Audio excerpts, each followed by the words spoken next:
Virtualmente todos na Terra, independente de sua religião ou nacionalidade, reconhecem que existe alguma espécie de batalha ocorrendo no mundo entre as forças do bem e do mal. Uma luta colossal entre a luz e as trevas, a verdade e o erro, a opressão e a liberdade, o bom e o mal, e finalmente, a vida e a morte. Qual é a história por trás deste evidente paradoxo? Muitas religiões, assim como a Bíblia, ensinam que além deste véu tridimensional do mundo físico que vemos, existe outro mundo espiritual que não podemos ver. Nesta realidade invisível ao nosso redor, se desencadeia uma batalha titânica entre o herói supremo e justo contra o vilão mais cruel e maligno. A grande pergunta é: quem são esses personagens e como e onde começou esta crise cósmica? Este é o maior mistério de todas as épocas e a história mais fascinante e verdadeira que jamais tem sido contada. Esta crise envolve cada pessoa sobre a Terra. Sim, cada pessoa.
A história humana está repleta de cenas de guerras. E todas as pessoas já experimentaram conflitos. Mas para entender a origem do mal, devemos viajar ao passado para a Primeira Guerra do Universo. Porque esta guerra não aconteceu na Terra.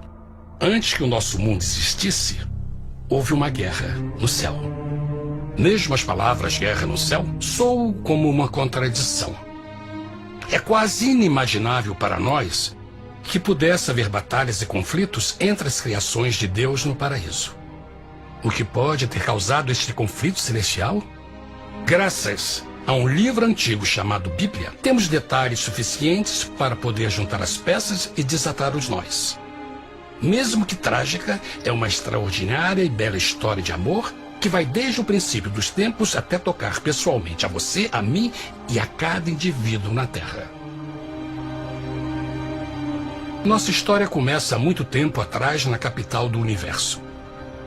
Em um lugar chamado Céu, que estava repleto de seres angelicais que amavam fazer a vontade de Deus.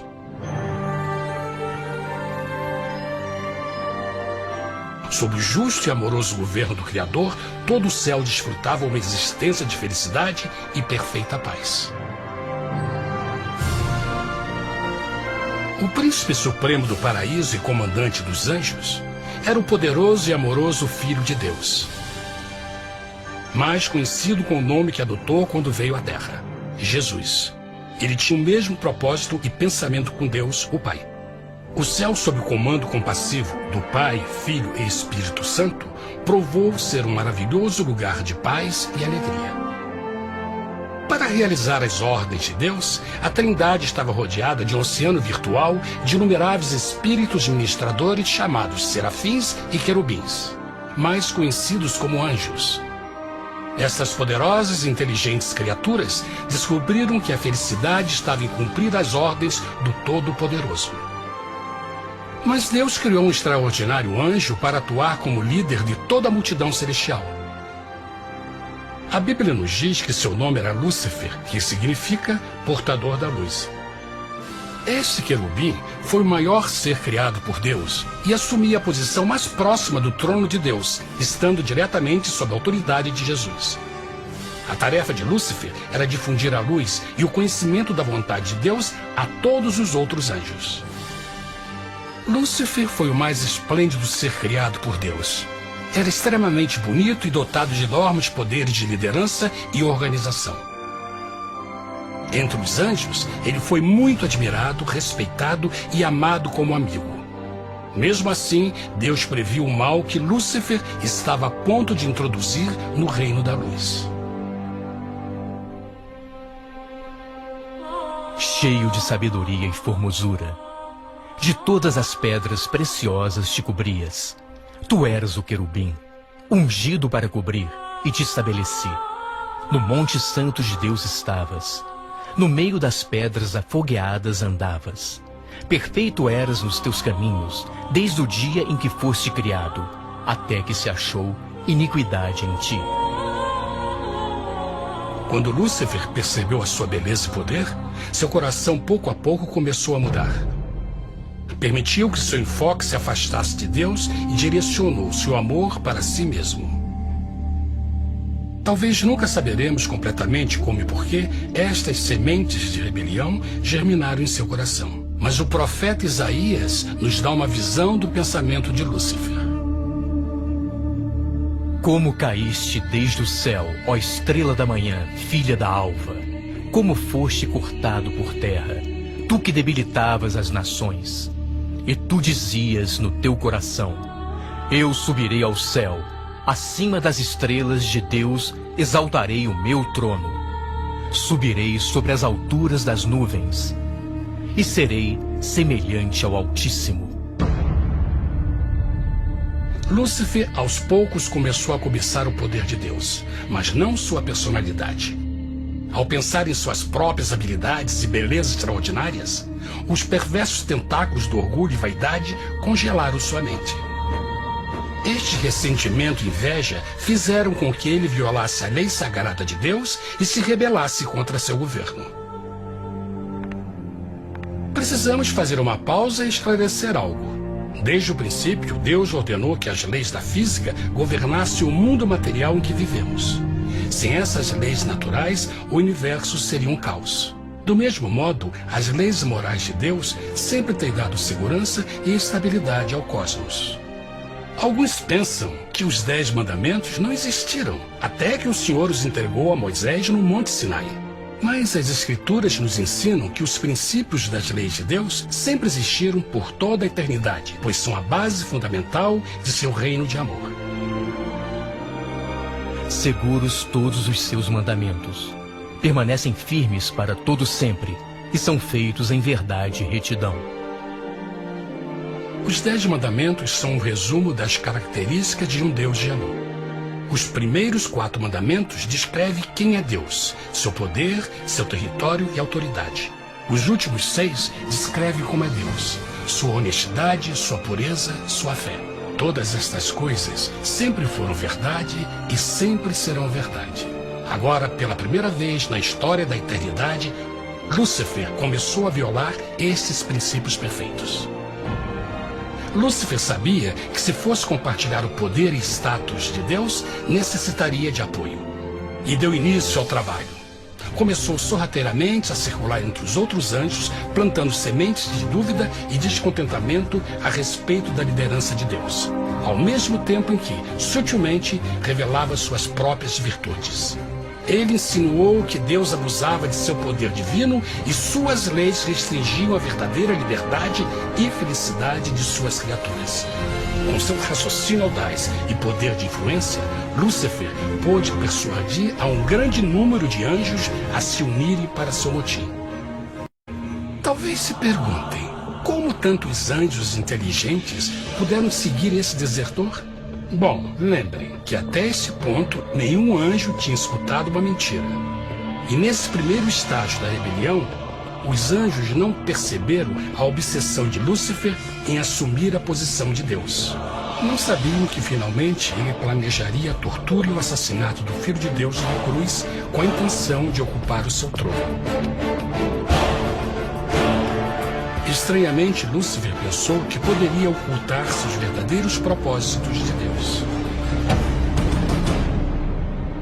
Ai dos que querem esconder profundamente o seu propósito do Senhor e fazem as suas obras às escuras e dizem: quem nos vê e quem nos conhece? Não pense nem por um momento que a rebelião de Lúcifer surpreendeu Deus e o pegou desprevenido. O Senhor sabe de todas as coisas e os pensamentos de suas criaturas. Ele entendia exatamente o que estava se passando pela mente de Lúcifer. E piedosamente Deus advertiu o desgarrado anjo do perigo. Mas no final, o orgulho e a vaidade não permitiram que Lúcifer se arrependesse. Então, iniciou a rebelião total contra Deus em vez da humilde obediência. Alguns podem perguntar: isso significa que Deus criou um anjo defeituoso? Não, mas ele criou Lúcifer com livre-arbítrio. Verão que o livre-arbítrio é uma coisa maravilhosa, mas também muito perigosa, incluindo o risco de uma rebelião e a possibilidade de que o amor de Deus seja rejeitado. Vejam que o amor real não pode vir de uma criatura pré-programada e não pode ser forçado, deve ser voluntariamente dado. Por exemplo, mesmo que seja bonito este cachorro robô, na verdade, nunca poderá amar-me. Posso fazer que pareça que me ame, mas só estará seguindo instruções pré-programadas. Não tem opção. Por outro lado, este pequenino está realmente feliz em ver-me. Ele decidiu dar-me seu afeto. E com o tempo, nossa relação se fará mais forte, enquanto eu ame e cuide bem dele. Do mesmo modo, um Deus de amor só quer amor verdadeiro de suas criaturas. E para que isso aconteça, elas precisam ter o livre-arbítrio. A rebelião de Lúcifer é a maior evidência de que ele tinha esta liberdade. Agora, a grande pergunta é: como Deus enfrentaria esta crise? Como lidaria com Lúcifer e com os milhões de anjos que se uniram nessa rebelião? Muitos questionam por que Deus não acabou imediatamente com a rebelião. Afinal, ele poderia facilmente vaporizar Lúcifer com um raio. Mas isto teria solucionado o problema? Não, pelo contrário. Isso só teria intensificado as dúvidas e suspeitas que Lúcifer havia plantado na mente dos anjos. Lembrem que Lúcifer sabia, como ninguém mais, da engrenagem interna do governo de Deus. Sua destruição seria vista como parte de uma grande armação. E a razão que o motivou a servir Deus teria sido o medo da represália e não o amor. O Senhor sabia, na sua sabedoria, que a melhor forma de enfrentar a crise era permitindo que tudo seguisse o seu curso. Esta seria a única forma de se assegurar que o mal não se ergueria outra vez. Deixai crescer ambos juntos até a ceifa. E por ocasião da ceifa, direi aos ceifeiros: colhei primeiro o joio, e atai-o em molhos para o queimar. Mas o trigo, ajuntai-o no meu celeiro. Na parábola do joio e do trigo, Jesus descreve que um tempo de crescimento é necessário para que uma planta revele sua verdadeira natureza. No seu entendimento infinito, Deus sabia que com o tempo, o caráter real de Lúcifer seria exposto e que os amargos frutos de sua rebelião seriam vistos. Até agora, os cidadãos do universo não estavam familiarizados com o pecado e até onde os levaria. Mas isso mudaria quando eles vissem por si mesmos sua terrível natureza autodestrutiva. Afinal, a sabedoria e o amor do governo de Deus seria para sempre confirmado e o universo estaria seguro. Quando Lúcifer e seus seguidores revelaram abertamente sua rebelião, o Senhor soube que não haveria paz se permitisse que eles ficassem no céu. Deveria impor um limite, entrar em ação e enfrentar os rebeldes. Mas Lúcifer e seus seguidores nunca sairiam por vontade própria ou pacificamente.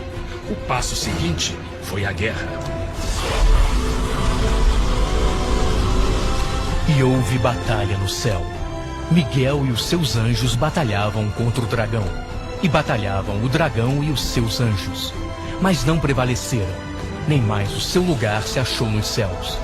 E foi precipitado o grande dragão, a antiga serpente, chamada o Diabo e Satanás, que engana todo mundo.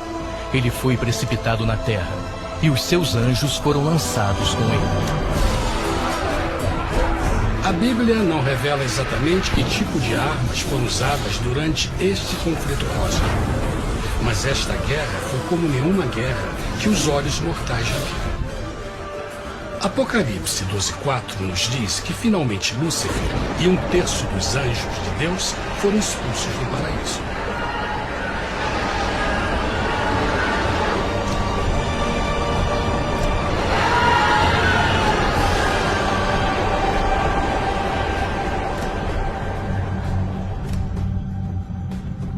Mas e agora? Lúcifer tinha milhões de anjos ao seu lado, mas precisava de um pedaço de chão para continuar sua rebelião. Rápido, muito rápido, o universo começou a entender o quão doloroso e caro o pecado poderia chegar a ser. Mas a guerra não tinha terminado. Apenas começava. Lúcifer, o portador da luz, agora virou Satanás, o adversário.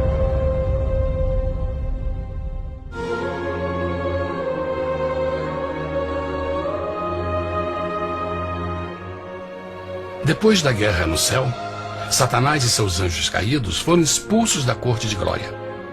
Por um tempo, o diabo e seus demônios vagaram pelo universo buscando inutilmente mundos que se compadeceram e se uniram à sua rebelião. Enquanto isto, o coração de Deus sentia intensamente o vazio que deixou a perda de Lúcifer e seus anjos. Então o Pai, o Filho e o Espírito Santo retomaram seu trabalho favorito, o maravilhoso trabalho da criação. Decidiram fazer um mundo novo, pleno, com muita variedade e diversas criaturas de amor. Este novo mundo seria único, porque as criaturas principais seriam feitas à imagem de Deus. Para eles, o Senhor também daria o domínio deste planeta novo, que conhecemos como Terra. No princípio, Deus criou a terra. E viu Deus tudo quanto tinha feito, e eis que era muito bom. Que imagem maravilhosa! Deus forma um novo mundo, nosso planeta, Terra. E em cada maravilhoso dia da criação, algo novo e espetacular começa a fazer parte da cena. Por exemplo, no terceiro dia, Deus falou e uma linda e exuberante vegetação fez parte da existência. Plantas de todas as cores, formas e tamanhos. No quinto dia, o mundo estava repleto de espantosas e exóticas criaturas, que podiam tanto se elevar aos céus como deslizar pelas águas azuis. E outras podiam fazer as duas coisas. No sexto dia, houve a introdução de um grande número de animais terrestres. Desde o gigante elefante até o pequeno esquilo, cada um encontrou um lugar nesse novo planeta para viver em harmonia com o resto da criação. E também no sexto dia, Deus criou o homem. E disse Deus: façamos o homem à nossa imagem, conforme a nossa semelhança. E formou o Senhor Deus o homem do pó da terra, e soprou em suas narinas o fôlego da vida, e o homem foi feito alma vivente. E plantou o Senhor Deus um jardim no Éden, do lado oriental, e pôs ali o homem que tinha formado.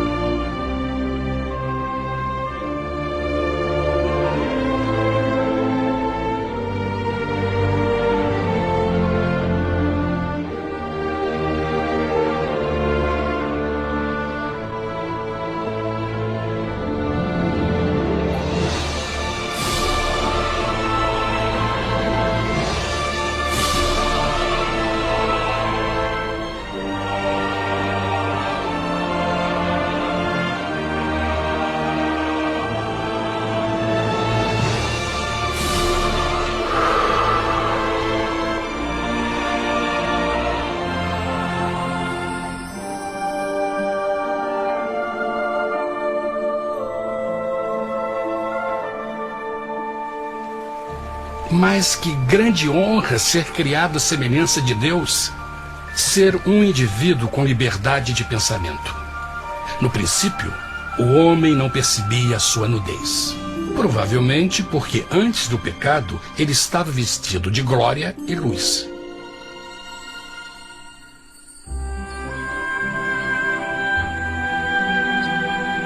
Deus também criou a companheira perfeita para Adão, sua bela esposa Eva.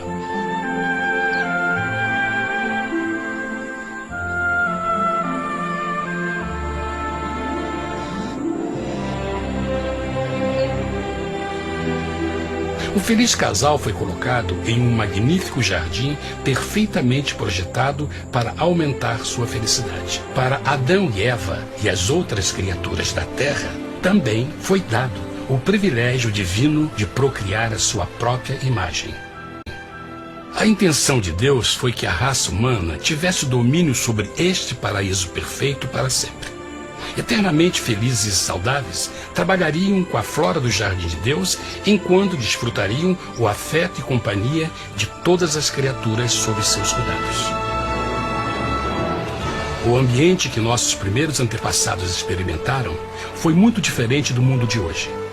As rosas não tinham espinhos, os insetos não mordiam nem picavam, e os leões e as ovelhas brincavam juntos. Mas a grande bênção era os humanos viverem em perfeita harmonia com seu Criador. A cada 7 dias, Adão e Eva descansavam de seu prazeroso trabalho e gozavam de uma comunhão com a visita de seu Criador. Era um mundo esplêndido e maravilhoso. E esse estado de felicidade teria continuado eternamente se nossos primeiros parentes tivessem mostrado fidelidade com uma simples prova. Mas da árvore do conhecimento do bem e do mal, dela não comerás, porque no dia em que dela comeres, certamente morrerás. Visto que o adversário havia contaminado o universo com sua rebelião, o Senhor viu a necessidade de uma simples prova de amor e lealdade. Lembrem que os anjos bons acabaram de ver 1/3 de seus amigos serem expulsos do céu durante a guerra. Como estariam seguros de que esses novos humanos não se uniriam a Lúcifer e causariam problemas? Então o Senhor plantou uma árvore no jardim, uma árvore cujo fruto não deveria ser comido sob pena de morte. Ao passar por esta simples prova de obediência, Adão e Eva mostrariam a lealdade para com Deus e a fé em sua palavra. Ainda mais, era uma prova de amor. Por isso, Jesus disse em João 14, se me amais, guardais meus mandamentos. Mas alguém mais soube desta prova de fé e estava determinado a usá-la em seu favor. Satanás estava com inveja dos humanos que desfrutavam da bendita vida que ele perdeu. Sua feliz existência estava em total contraste com a sua, que agora estava cheia de culpa, pecado e miséria.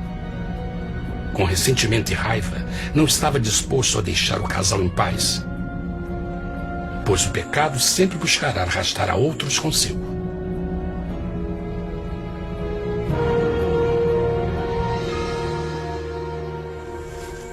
Então um dia, quando Eva estava concentrada em seu agradável trabalho, se viu sozinha e muito perto da árvore proibida. Foi quando Satanás viu sua oportunidade. Através de uma serpente hipnotizante, o anjo caído chamou Eva até a árvore e a envolveu em uma conversação.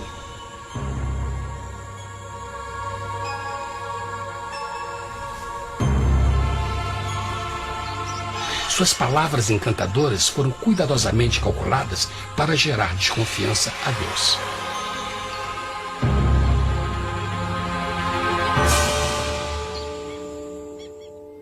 A serpente replicou à mulher, de modo algum morrereis.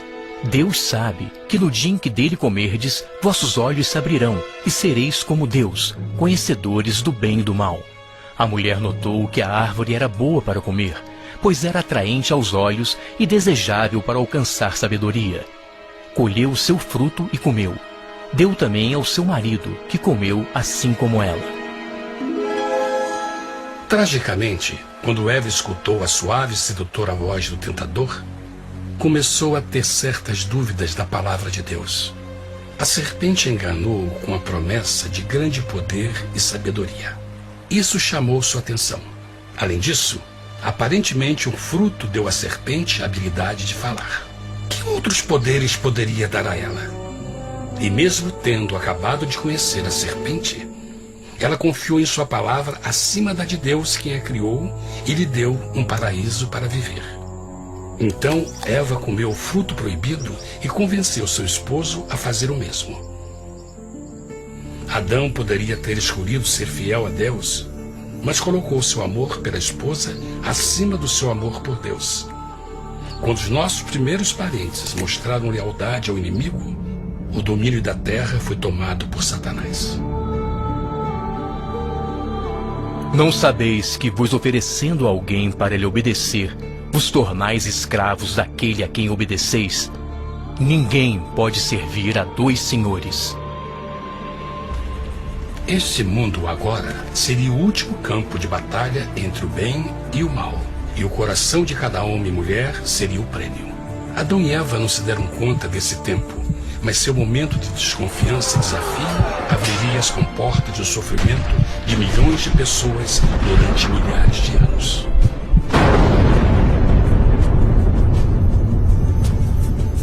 Portanto, como o pecado entrou no mundo por um homem, e por ele a morte, e assim a morte transmitiu-se a todos os homens naquele em quem todos pecaram. Nossos primeiros parentes logo enfrentaram o terrível resultado de seu pecado.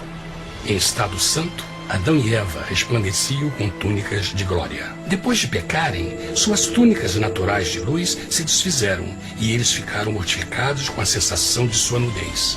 Vergonha e temor tomaram lugar de sua alegria e paz e trataram de cobrir sua nudez com folhas. Agora eles se encontravam sob constante influência do diabo. Ao ceder à tentação, debilitaram sua natureza.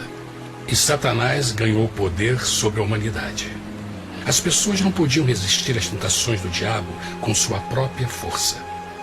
Por último, e o mais aterrador, se encontravam vivendo sob a pena de morte iminente. Deus havia advertido que a desobediência traria a morte. Já tinha experimentado a morte espiritual. Quanto tempo passaria para sofrerem a morte física também? Nesse ponto, seu futuro não tinha nada mais que escuridão e desespero. Tendo expulsado o homem, colocou diante do jardim do Éden os querubins com o cintilar da espada flamejante, para guardar o caminho da árvore da vida. Como o pecado provocou a expulsão dos anjos caídos de seu lar celestial, agora pela desobediência, Adão e Eva foram tirados de seu jardim, seu lar no paraíso. Tudo à sua volta estava mudando rapidamente, e a humanidade se encontrou suscetível às dores, doenças e finalmente à morte. Até os animais e plantas estavam infectados pela terrível maldição.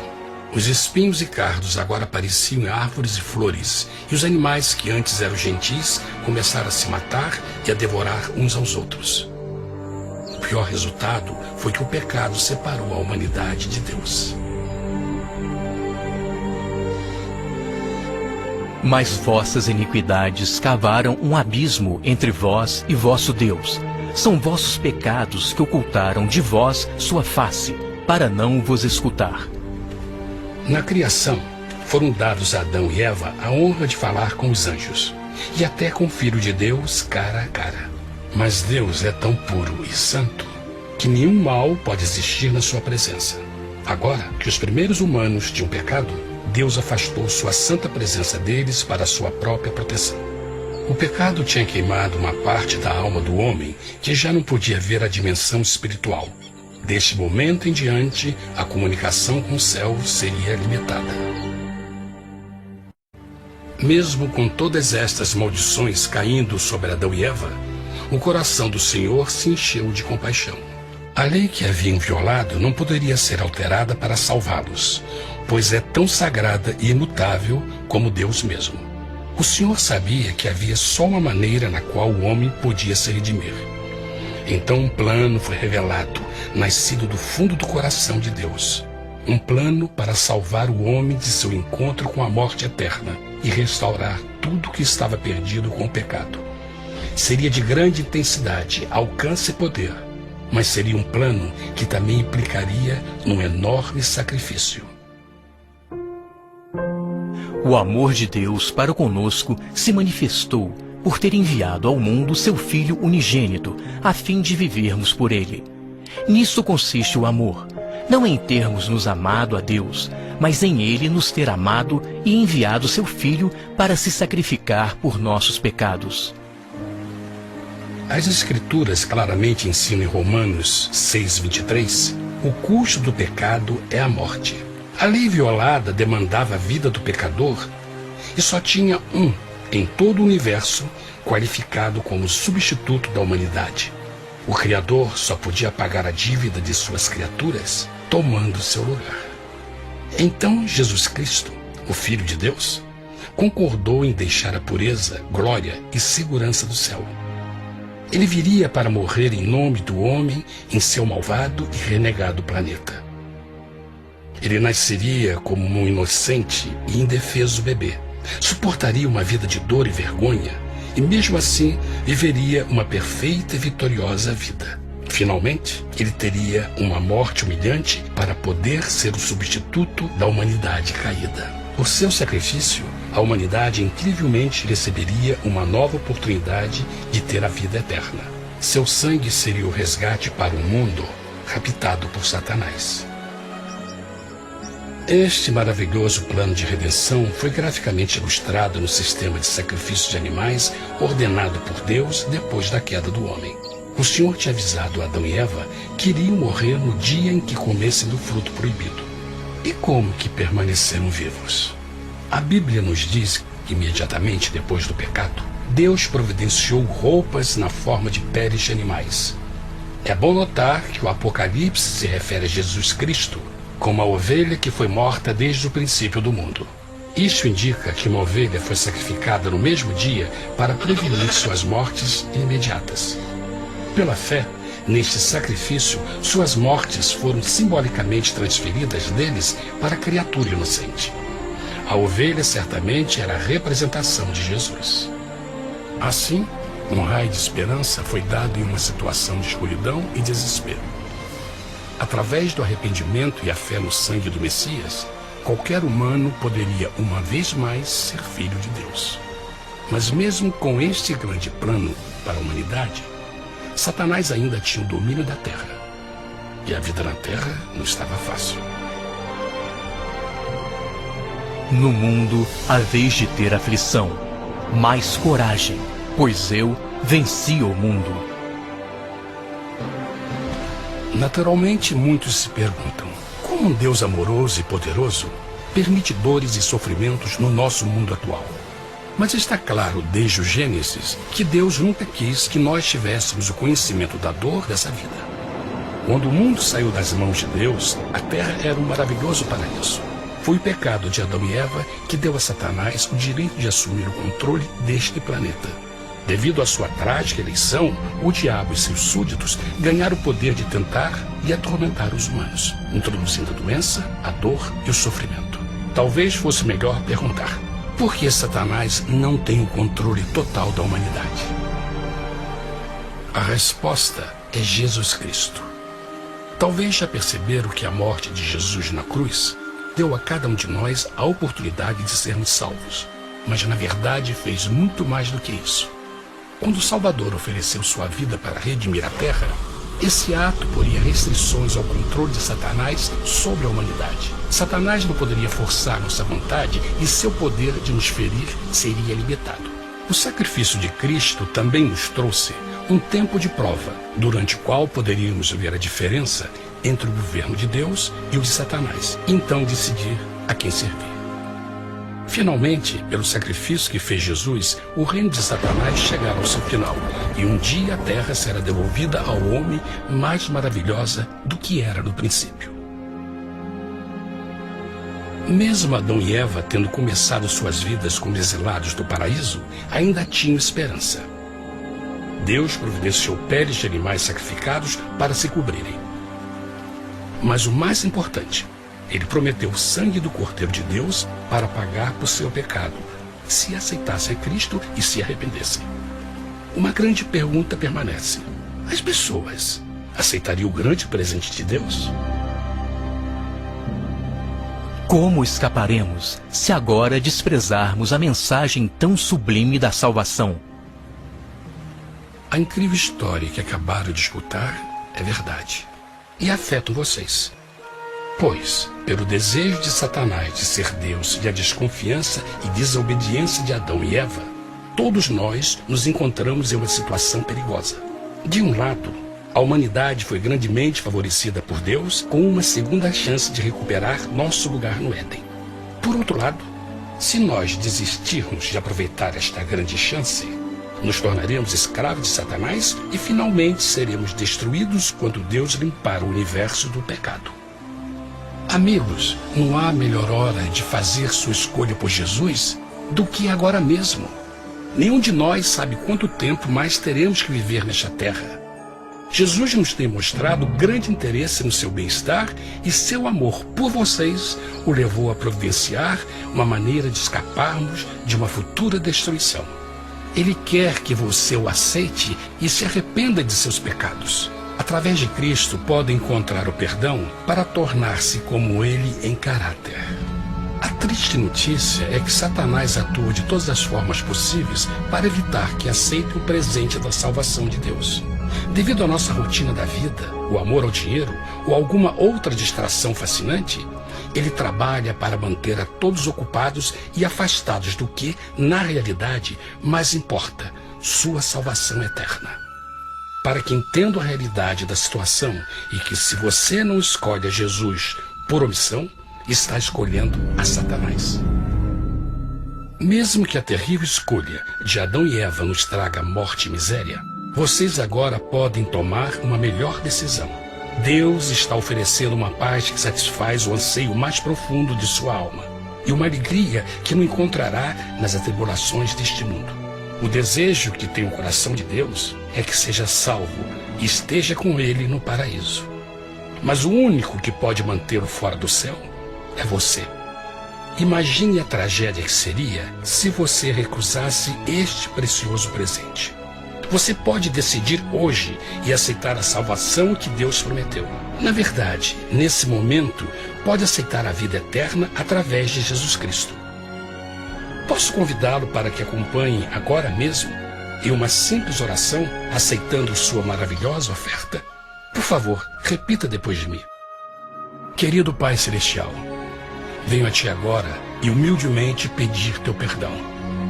Senhor, confesso que sou um pecador e violei Tua santa lei. Entendo que a pena por esse pecado é a morte.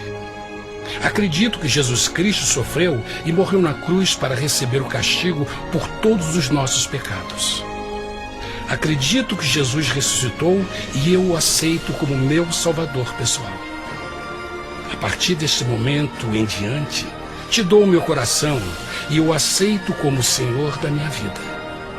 Por favor, perdoa todos os meus pecados e envia Teu Espírito para ajudar-me a fazer a Tua vontade. Te agradeço por Teu grande amor e aceito Teu presente da vida eterna.